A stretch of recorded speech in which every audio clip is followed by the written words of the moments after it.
All right, just wait for that light to show up. We can get started. All right. We're good. Welcome to the Itch Network podcast, where we discuss all things happening with movies, TV shows. I got to start adding that to the script, and video games. I'm Spencer, and I'm talking with my good friend Ninja C. Ninja, how are you? I'm doing great. How are you doing, Spence? Pretty good. We're wrapping up January. It's almost over. That's true. Time flies, man. I think once January ends, you can no longer say to somebody, well, I haven't seen you since last year. So get it in. That Well, you can. does it wear out its welcome at that point? Yeah, at that point, you don't like them anymore. I guess I don't like it when anyone says it, but here we are. Does it wear out its We got a hell of a show. You can see by the tabs at the top if you're watching. We got a lot to talk about. We got movies, TV shows, video games, a little bit of industry news. Got a game review at the end there. It's kind of been out for a minute, so it shouldn't be too pressing, but I'm just going to review it anyway. But as we always do, let's start out with some movies. Ninja, go ahead and take it away. All right, we got Bohemian Rhapsody and Bumblebee, both 2018 movies. So I'm going to go with Bumblebee. Clocking in at an hour and 54 minutes. Action, adventure, sci-fi. PG-13, like anything is rated R these days. This is quite a departure from the last Transformers movie. I believe I think Last Night. Beats me. I stopped following that at 2. I don't know why I was waiting for a response. The only one in this series I saw was 2, and it was horrible. And somehow I ended up seeing it twice. Probably a decade ago. How long this franchise has been going on? Yeah. Yeah. I actually have positive vibes from this. My wife enjoyed it. I like the direction they went with. I don't know if Steven Spielberg's been attached to him the whole time, but they definitely dialed back the mindless action to actually have like a somewhat heartwarming story. Oh, and they went to the 1980s for nostalgia. And and I'm sure they had a vibrant soundtrack to go along with it as well. yeah, actually, it's really pretty well. Yeah. So Guardian of the Galaxy, but yeah. What's the movie about? So basically, I'll read that. Do you want to read the IMDb? Well, can't you just summarize it? That seems like a long one. Okay. Let's see. Big war, robot planet. Bumblebee's the only one that makes it to Earth. Man, this is like Star Wars. He's the only hope. He's the only hope. Is Bumblebee C-3PO? He looks like C-3PO. I think I just realized something, man. Oh, I didn't know I was gonna have such an epiphany today. Anyway, he turns into the old classic style bug. Befriends a a teenage girl. She's Motorhead or whatever. She likes fixing stuff, and John Gearhead. Cena. Yeah, Gearhead. Yeah, John Cena. He knows what movie he's in. He's chasing him down, dude. He plays it for laughs, man. Excellent. It's very lighthearted. I like that direction. It's definitely. I see why they did have positive reviews leading up to it. I mean, not really a lot of action, honestly. Not really a lot of action, but I mean, there's some set pieces and everything. Are you saying Bumblebee was a character piece? You know, weirder things have happened, man. I'm waiting. You know what? I think they're gonna put a Midsummer Night Tree with the Arnold. Arnold's gonna do that. Yeah. And we're gonna bring back Hamlet. I think The Rock's doing that. It's gonna be great. Oh man, but yeah, pretty positive things. I as a Transformer geek and growing up with them, I think they really played the fans. A lot of the Gen 1 or Generation 1 Autobots were in it, so I think they gave some fan service. So Okay. and it doesn't clock in at 2 hours. It's a little bit under it, so they kept it. Gets the thumbs up from me. I like that. Yeah, they kept it under that 2 hour mark, man. Bloated movies these days. You don't have to be a Marvel movie runtime to be good, man. So, All right, what's your review? hey, I'll be pretty. I don't think I do point fives. I'll round it up. I'll round it up. It's 8 out of 10 Volkswagen Bugs. Whoa, that's a good It's review. pretty good. I say, hey, if they keep going this direction, I think they can recover from the last bad one. So Keep in mind, audience, he's a huge fan of Die Hard. You know what he gave it? 9 out of 10. He gave Bumblebee 8 out of 10. So this movie's worth watching. Sounds like. there you go, man. Yeah, yeah. Hopefully they'll have some special features, and you probably get like a Walmart exclusive Hot Wheel Bumblebee or something. So they'll tie in Get your Hot Wheels. that movie cash. So yeah. All right, I guess we're gonna go on to Bohemian Rhapsody. You a Queen Uh, fan? yes, I actually like the collaboration between Bowie and Queen. But I mean, who isn't, man? They're probably the most educated band ever. You have a guy that was electrical engineer, PhD, like You know who um, also has a PhD, I believe? It's and you wouldn't expect it. It's the lead singer of Bad Religion. hey man, He's like a takes all. nuclear physicist. It's or something like that. Super weird. Anyway, go Nothing on. wrong with getting an education, man. But Oh, dude, and the lead this singer of The Offspring just got his PhD. oh, congrats. What is this field of studies? The Offspring, man. I haven't listened to them in a while. Biology? He's like a biology major, I think. I Okay. think. God. I know like little snippets of things, but I don't know the big pictures. Well, I guess since I'm going to do all the work here, let me read off the IMDb page here. The story of the legendary rock band Queen, lead singer Freddie Mercury, needs no introduction, leading up to his famous performance at Live Aid, 1985. So, there's actually a better true documentary on YouTube for free that you can watch. Or I think they have some on Amazon Prime. This has kind of been done already. And I'm not being biased where I really like the guy that played Freddy. Rami Rami Malek? Rami Yeah, Malek? Rami Malek. He was great in Bad Robot. It's just a let's say watered down, or it's just I don't know. I expected to be more raw about what was going on, but You think hey, it it's was a just my opinion. It little made a lot of money, so Yeah, you know what's weird is this movie kind of got panned by critics, but when the award time came out, it was everywhere. mm. I'm confused at what happened there. I don't understand. I mean, it's got a great soundtrack because it's got Queen on it, but Sure. it's hard to try to, I guess, inhabit, Freddie's body. He's very larger than life, great stage performance.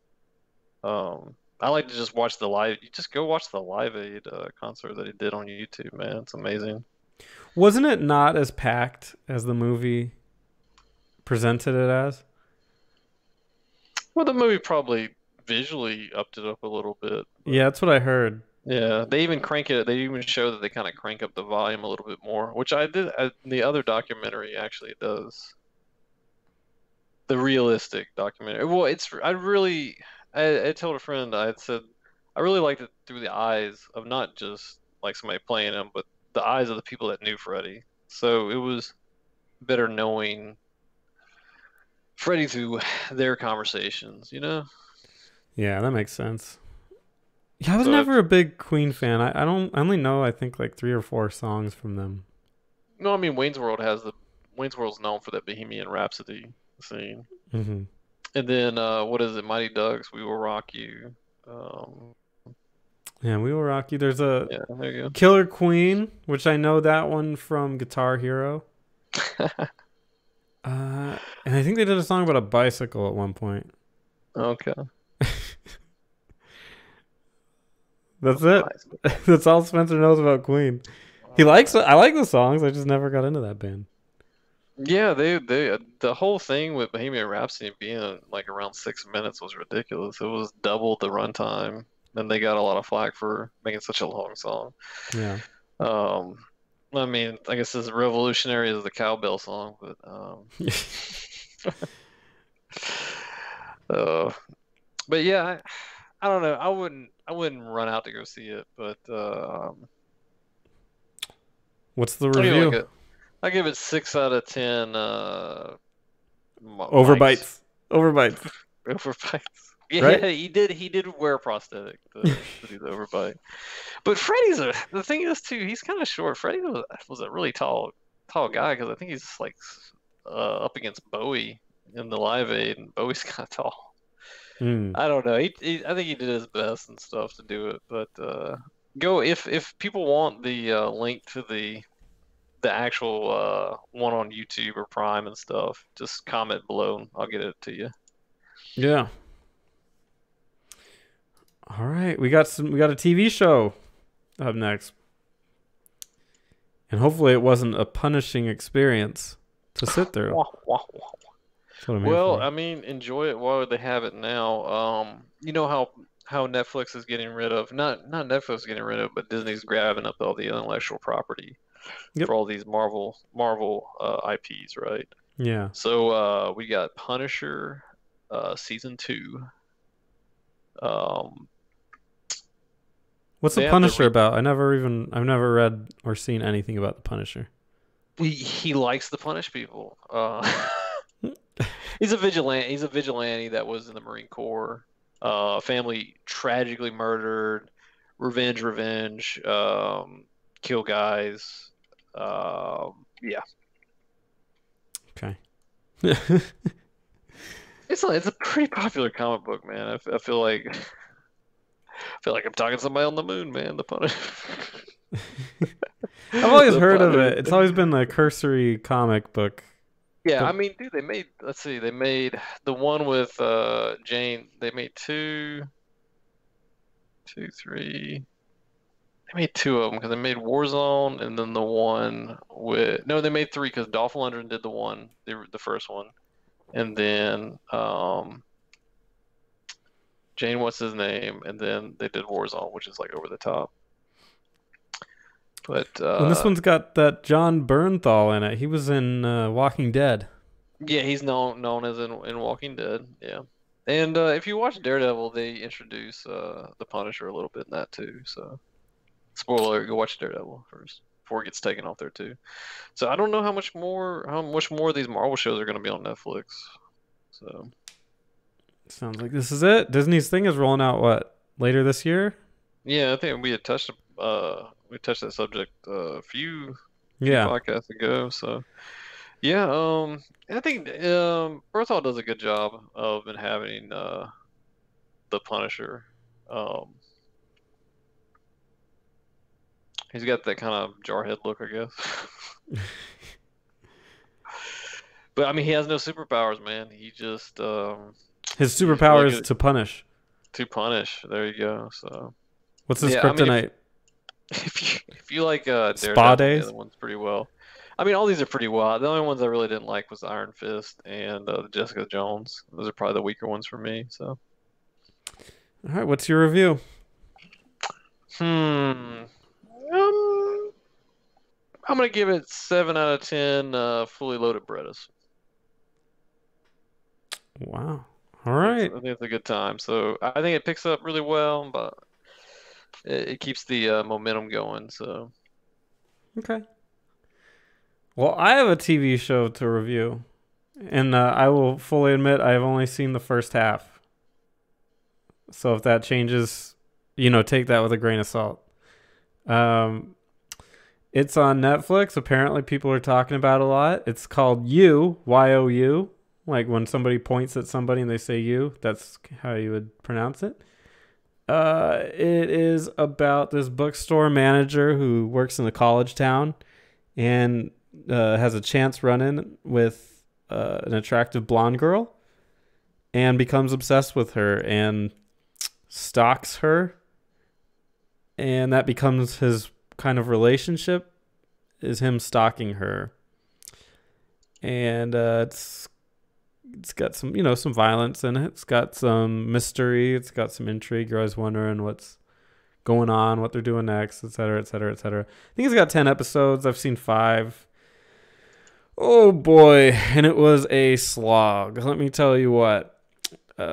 It's got a lot of almost chick flicky tropes in it. The guy is really feminine. Like, shows off a lot of really effeminate traits that just gets kind of irksome. He's unrelatable when he's talking to the girl, like, because he actually does, they do date. That's kind of the whole point of it. There's an interplay of them actually dating.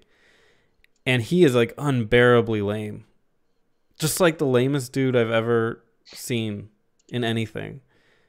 And it's like, I know that they're doing it for the sake of the show, but who would date this, like, dweeb? He's just awful. You ever talk to somebody who's just super lame? Super lame-o, huh? Yeah. Yeah. What about these tropes? What are these tropes that you speak of? The guy I know is these like game tropes that I'm familiar with a lot of these.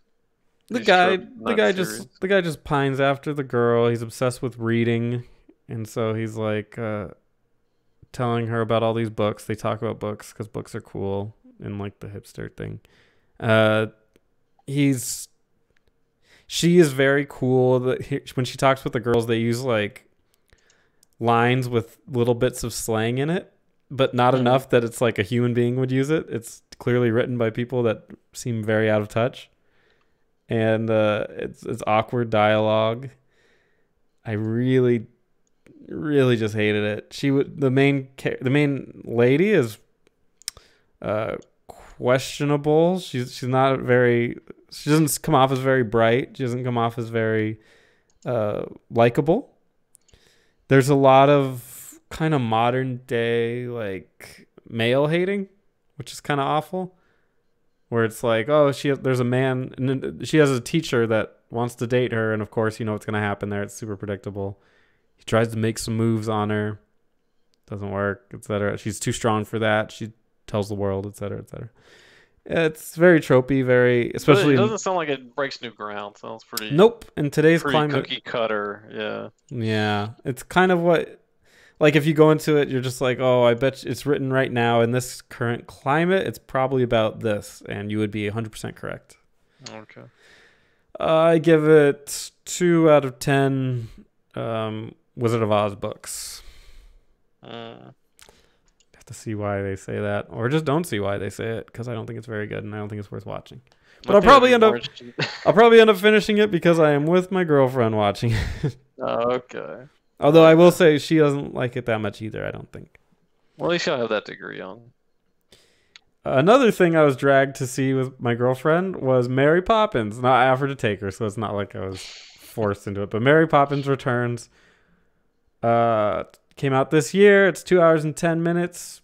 It's a sequel to the classic, which I never saw. So I'm sure there's something I missed in not seeing the original. But she visits the 2 children that she used to take care of. And now one of them has three kids, and the other doesn't have any kids. And they're kind of in the same house for whatever reason. And Mary Poppins shows up. And the dad, who has the 3 children, is in danger of losing his house. Whoa. Yeah, believe it. And was it the crash of 2008? Well, it's still set in the past and everything, but Mary Poppins is there to empower the family to get themselves right back on that straight and narrow and take care of their issues. And there's music and dancing and some interesting effects. There's some good effects in there. I particularly like when they go into the side of a bowl. You know how like ceramic bowls have designs on them? They can. This is pretty decorative. Yeah, it's like a decorative ceramic, and they literally like fly into it, which is a really, really cool scene. There's some really nice visual effects. Yeah, there's some nice animations in there. Some questionable parenting tactics on everybody's part. Wait, you don't go to movies to get parenting advice? Well, when it's about a nanny, you'd think the nanny would have some semblance of what you should do with children. They got lost in the middle of the city and decided on their way to going home they should go through the sewer. That doesn't sound healthy at all. I'm not so certain I would recommend that. So it was a little questionable. I was a little bit lost. It was jarring seeing them go into the sewer. I'm pretty confident that's not how they got where they were. I don't know how that's where anybody does. It's almost like she's like a drug dealer or something. They should have took a Uber or Lyft. Yeah. If it's modern day. Also, there's a really confusing scene, and I know why they did it. But one of the kids gets taken by a cartoon character in like a wheelbarrow, not a wheelbarrow, but in like a horse-drawn carriage or something. And he's in the back of it, and Mary Poppins and her friend are riding another carriage with the other two children. And instead of like agreeing to like stop the other carriage, they just throw the other two children in with the other kid and like deal with it. It's really bizarre. And I know why they did it. It's a lesson of empowerment, but it just came across as like you would not do that with children. That's the most absurd thing I've ever seen. I will say to its credit, some of the songs were kind of catchy. But it altogether kind of felt pointless in a lot of ways. And maybe this kind of movie isn't for me. It's also PG. It's for children. So my review will be for adults. And I will give it 4 awkward rap songs out of 10. Because there was a bit of rapping in this movie. Okay. Comes out of nowhere, but it happens. Emily Blunt did. I kind of want to fine. see it for that point of the awkward rapping now. You got my interest up. Yeah, that was weird. I'll give it credit. It surprised me. If subverting expectations was a way to make a movie, then this and The Last Jedi would be Oscar winners. All right, we done with the movie and TV reviews? I'm good on my part, man. Let's transition over to some interesting industry news. Hulu is going to drop to $5.99 per month after Netflix raises their price by I think $1. But let's do some research on this. Normally Hulu, which I use, is $7.99, and beginning February 26th, it's going to be $5.99. And this comes very recently after Netflix announced it's going to be basically bumping up $1 on everything. So it's clearly like a little battle that I'm very interested in because Netflix is huge. It's got like it's huge. 58 million US-based subscribers. I'm looking at The Verge here. Yeah. 58 million subscribers. Hulu has a lot less than that. I don't even think they have half. 25 million subscribers. So Hulu is definitely losing the battle, as it were. But this definitely changes things. And Hulu's saying because this version does have commercials, which that's the one I'm using because I don't use as much, so I didn't want to pay for the non-commercial version. But it's going to not make more commercials in it. And that's what they're saying. So I guess we'll see if that's true or not. The $12 no commercials plan will stay at its current price.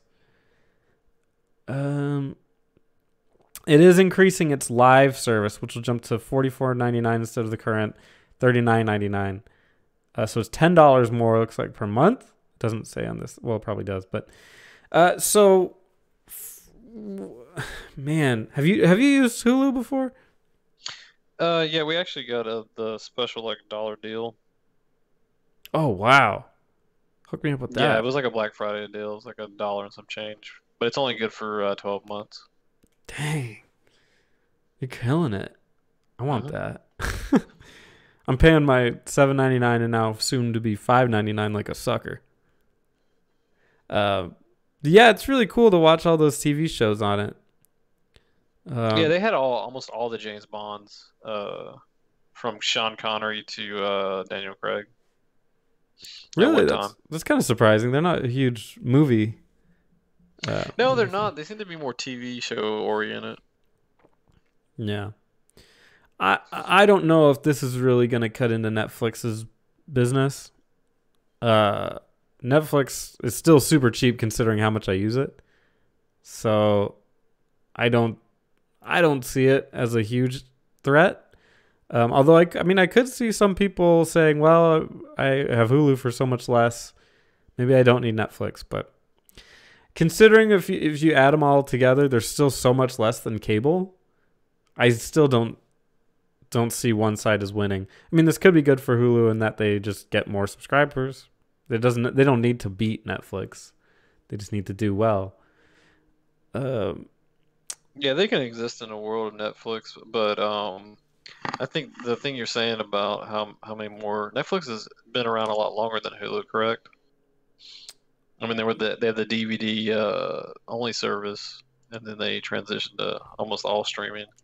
They still yeah, offer the DVD. I think somebody actually at work had they still do the one disc thing. my mom used to do that. Uh, It's like, you're such a loser, mom. Like, what are you doing? She's crazy. She's because she likes to see a lot of foreign films. I guess to tell people that she watches foreign films, and yeah, she'd be ordering them off of the DVD service, and I had to yell at her and tell her to stop doing that because she's embarrassing me. Uh, but yeah, that's it. That's it for that one. You got anything else to say on the Hulu Netflix issue?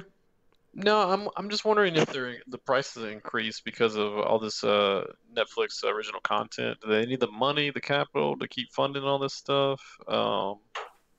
Because like again, we said they're moving all this Marvel IP stuff. So That's a good point. I think you're onto something. Maybe they're seeing in the future a lot of these companies that have their movies on Netflix and their TV shows. They're probably expecting some of them to start their own and maybe start pulling back their content. And so yeah, maybe you're right. Maybe they're like, well, we need to beef up what we got, so we need some cash. That's a really good point. I didn't even think of that. yeah, I'd like to see it evolve. I mean, maybe it can almost be where it's a production company by itself. You know. Yeah. I Because mean, they practically are. we could go on about like the movie industry at the theater, the price of the theater, and the content compared to streaming now. So Yep. Yep. That's why I do it. No movies for this guy. All right, you ready to move on? really, All right. Hey, we got two remakes and of the third version of a two decade old game. It's a lot of blast from the past in this one. wow, 2 decades, man. Where's the time go? Where does it go? Well, when did Kingdom Hearts come out? Was it like 15 years ago? It wasn't 2 decades, but it might have been 15 years ago. Whatever. It was a while ago. So the first one I want to talk about You is can't get it at GameStop. Let's put it that way. yeah. The first one I want to talk about is Resident Evil 2, and we'll go over the Metacritic score. I'm actually my boy JD is going to stream this tomorrow. I'm going to hang out with him while he streams it. So I have never played Resident Evil 2 to completion. I think I played it for an hour and gave up. The controls just kind of irked me, so I never continued. But it was a fun game. Like it was scary, which I think is what it was going for.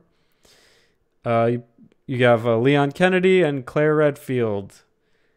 Thrust together by disastrous outbreak in Raccoon City. And this, of course, is the second, so we all know they're zombies. Zombies! And this is a remake. It's about twice as long from what I hear. So it's probably got a lot more content. And graphics are obviously fairly heavily updated. I think a lot of people are really excited about this game. It's getting really good. Like I said, 91 Metascore, so really good reviews. Gaming Trend says Resident Evil 2 is a survival horror masterpiece and sets an unbelievably high standard for video game remakes. The unrivaled realism, terror, and difficulty creates a tremendous, immersive experience that, honestly, I like he throws that in, makes other horror games look bad. I can see this game living on forever in speedruns, let's plays, and even discussions for the greatest horror games ever made. He gave it a 100. Whoa, pump the brakes. Let's see, I like to look at the top and then the bottom. Gamer.no says, by trying to please so many different players, the game will probably not satisfy anyone completely. Resident Evil veterans will feel like it is a bit too simple and unfaithful. New players will wonder about the 90s logic in spending so much time looking for keys so you can politely unlock doors when your backpack is loaded with rocket launchers and oversized shotguns, which could just as easily have blown them off their hinges. That's dumb. Gamer.no, that is the stupidest thing I've ever read. Anyway, he's probably ugly. So, and I'm not somebody that necessarily reaches out to defend these games, but that is really not a good synopsis for video games. I can't believe he wrote that. I hope he's does not sleep well tonight. Like Sony with Shadow of the Colossus, Capcom gives us a wonderful remake with Resident Evil 2, a game that knows how to keep the original DNA of the franchise while modernizing other aspects. Surely a very good survival horror game and a must-buy for 2019.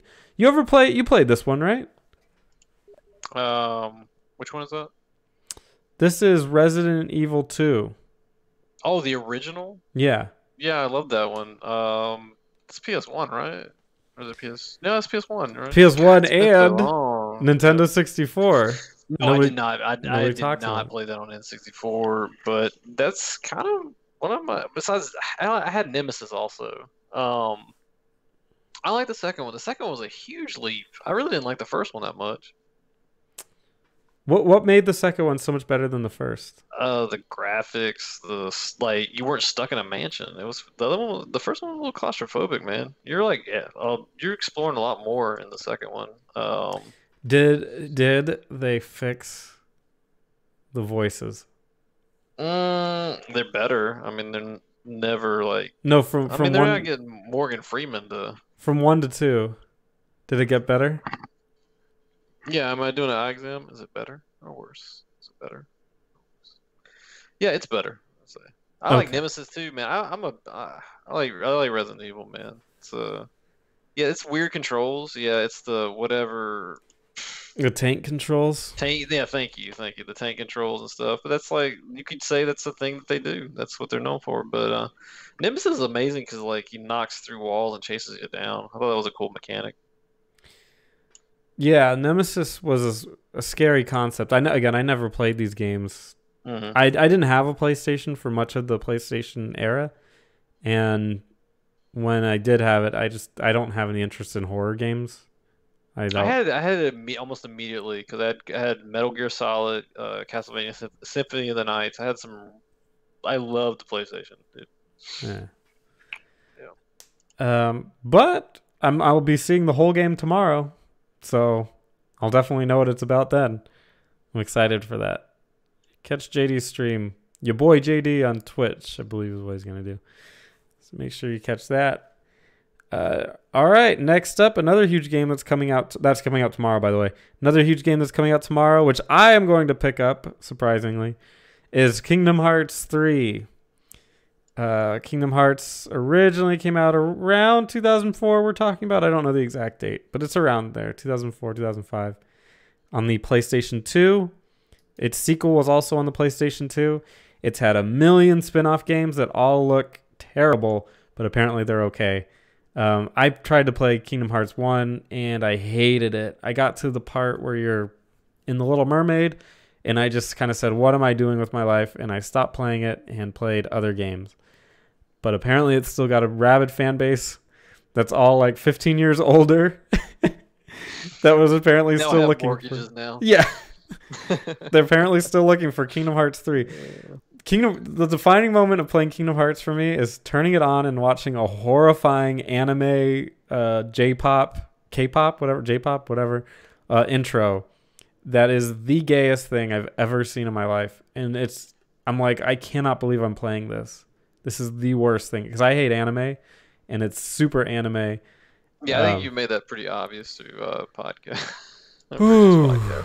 I can't believe You're this not game is a a popular. proponent of it. No, I think it's whack. But it's got its fan base. It's got its fan base. Let's see what we got. Yeah, they still sell Hot Topic. They still sell Kingdom Hearts stuff in Hot Topic, man. It's almost as much as it's. They have as much Kingdom Hearts stuff as Jack Skeleton, dude. Serious? Yeah, Ugh. still going strong. Kingdom Hearts 3, according to XGN, is every bit as magical as expected. It manages to set the bar high for games in 2019 with its nostalgia-inducing Disney worlds, great gameplay, and epic conclusion. The long wait is finally over, and fans can breathe a sigh of relief. All right. And the worst is actually in the 80s. It's not bad. Kingdom Hearts 3 had all the ingredients to shine as one of the best entries in the series, but doesn't seem to find a proper narrative pacing. All right. Well, either way, I think people are going to get what they want. They want the Final Fantasy mixed with Disney, right? Give the people what they want. I think they're going to get it. It looks okay. I wish it looked better graphically, but it looks all right. I will play it, and I'll give my opinion on it when I beat it. I hear it's about 30 hours long, so it should take me a couple weekends probably. But I'll get it done as quickly as I can. So a short work week, basically. Yeah.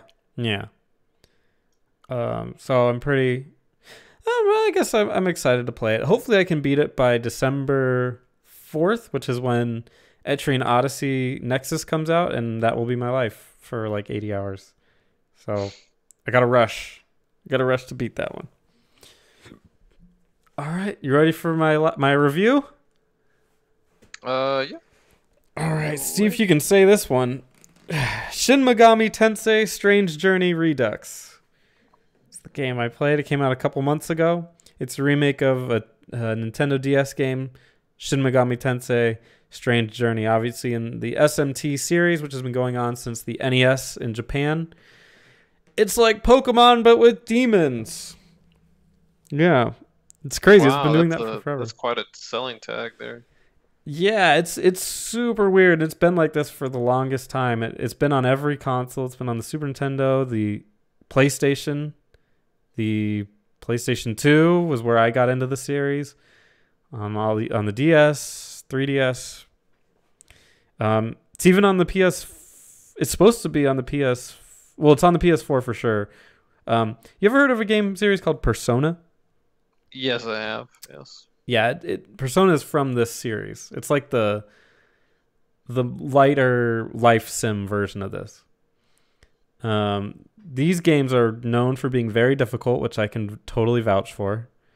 They're turn-based classic RPGs, but this one, Strange Journey, has a very, very weird story, which I guess is why it's called Strange Journey. It's set in modern times, and a large how do you want to describe it? Force field. A large aura has appeared over Antarctica. And you and some other people in the military are journeying into that aura, which nobody's ever been in before, to figure out what it is and how to stop it, because it's slowly overtaking the world. Super, super bizarre. You go in there and realize it's full of demons and has a lot to do with humanity's sinning and their hatred and a lot of characteristics of man. And you're dealing with some very, very big themes. And there's a couple twists and turns, some definitely grotesque ideas. Not necessarily, you don't see anything that's necessarily disgusting, but you certainly hear about it and get the impression that a lot of really nasty things are going on. And of course, just like in any SMT game, you befriend demons. You can get them on your side by fusion, where you combine two demons and make new ones. Or you can literally, when you're fighting them, talk to them and just have a conversation with them and try to barter with them to get them to join you. I like the mechanic of that, and that their level doesn't matter. Like, your level matters because you have slight stat improvements, and the higher your level is, the higher level of demons you can create through fusion. So that's how your level matters. But the monsters that you summon don't actually matter, because you'll use them to make new monsters anyway. So it What is doesn't this, a really Queen matter. song? Like nothing really Yeah. matters to really. Yeah, I think this was what Bohemian Rhapsody was about. Yeah, it's very, very dark. Uh, very, very, very, very dark. And I like that this game is on a console for children, like the DS and now the 3DS. But this series never strays away from swearing and just being all around gross in a lot of situations. It's a ton of fun, super super addictive. It's a pure dungeon crawler, so if you don't like dungeon crawlers, then stay away because this is all it is. But I love dungeon crawlers, and so there's a lot for me to like here. Definitely a long game. It's gonna be over 50 hours, probably maybe even closer to 60, depending on how much of it you want to complete. And it's worth every minute. Super addictive. I give it, man. The only thing that and why I'm not going to give it like a really really great score is some of these sections feel very padded. There's a lot of places where you move onto a tile and it kind of shifts you in an annoying way, and the only way to figure out what to do is to try every tile. It's not necessarily as creative as I would like in certain areas. So I'm tied torn between an 8 and a 9. I'm probably going to give it an 8 Jack Frosts out of 10. So that'll be my review. Jack Frost is like the unofficial mascot of SMT. Yeah, so 8 out of 10. That's pretty darn good score for me. I'm a Now harsh you reviewer. know. Yeah. All right. That's all we have for today.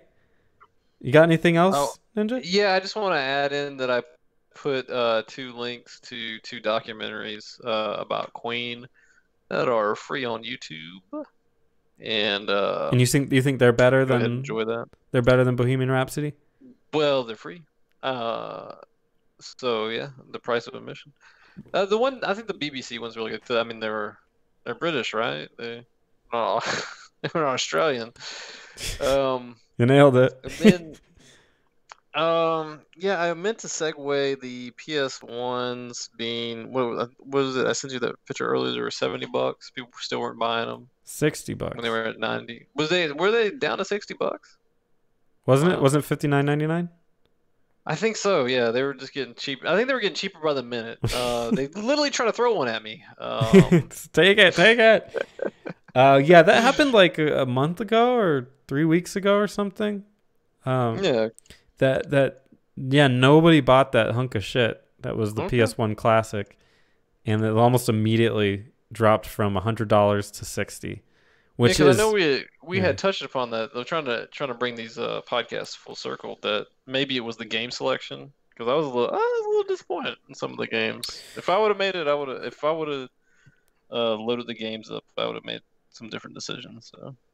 Yeah, I think it was the game selection, and it also got a ton of bad press because it was a really crappy emulation. It runs its emulation off of the PAL region, which is Europe. And at the time of release, they had a different frames per second than America did. And so it actually doesn't run like you might have remembered. A lot of the games don't run quite as you remember it.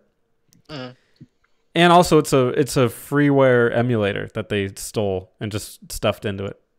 So you can tell the effort really wasn't there. They just wanted to push something out for Christmas that was like a It wasn't a very sincere attempt as the Super NES Classic or NES. No, and it was very clear, and they paid a huge price for it. I'm very curious to know the financials of that PS1 Classic, but I'm sure they'll never release the details. I guess the gamers have spoken. Wait for it to go on clearance and pick up one. Yeah. I'm sorry if anybody paid the outrageous prices for I bet you some scalpers snagged that one only to find the horrifying truth that nobody gave a shit about. Yeah, there's somebody in like Detroit, in Michigan or Detroit or something. Like One of 50. those places where they have like a garage filled with these PS1 classics. They're gonna go up in price someday. Just wait and see. Someday. Yeah. All right, man. I think that's it. All right. All right. Well, I'm Spencer. This is Ninja. Thanks for joining me. Awesome. Thanks as always, man. All right. And we'll see you guys next week in February, where we'll probably have a cool Valentine's Day quiz. Ninja's definitely looking forward to that. Oh, yeah, I'm studying up right now. I'm making notes. Bone up on your flashcards. Valentine's Day. All right. Later. Have a good one, guys.